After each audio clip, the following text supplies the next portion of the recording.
Անհարմար հարցեր սկեսուր մայրիկին։ Պատրաստ ես։ Господи, пожалуйста, спаси, сохрани. Արտյոմը ամուսնանա ինձ հետ ուրիշին սիրելով, թե ամուսնանա ուրիշի հետ ինձ սիրելով։ Нет, Меня ни ты одно, ни пятый другое. Не согласна. Ինքը պիտի ամուսնանա քո հետ քեզ սիրելով։ Իմ ամուսնու մաման եք եւ ես ձեզ հետ կուզենայի լինել ինչպես իմ հարազատ մամայի հետ։ Մամա ջան։ Որ ամուսնա իմ հետ ուրիշին սիրելով։ Չէ, я Ուրիշի հետ против։ ինձ- Հիմա ունենանք աղջիկ թոր, բայց ոչ քո անունով, թե 10 տարուց ունենանք քո անունով։ Դի կախված է նրանից, թե ինչքան փող մեզի կտաս։ Ինձ համար տարբերություն չի, լիժ բա առողջ։ Are you sure? Аршур вон.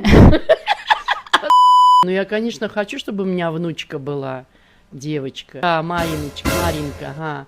Ну через год, через два, ну не через 10 лет. Ես ու դու Արտյոմի հետ ճանապարհ ենք գնում մեքենայով, ով պետք է դիմաց նստի, ես թե դու։ Ну Кина вообще пятинасты. Мама очень хочет, как взрослая, сидеть. Мама всегда хочет рядом с сыном, че? Бать Оренко, мне кажется, жена должна быть. Բախես միշտ դու նստում։ Լավ արդեն լեզվի տալը։ Артем нас, мама настырычин, если настумим. Ну вообще-то, в принципе, всегда мама должна сидеть возле сына.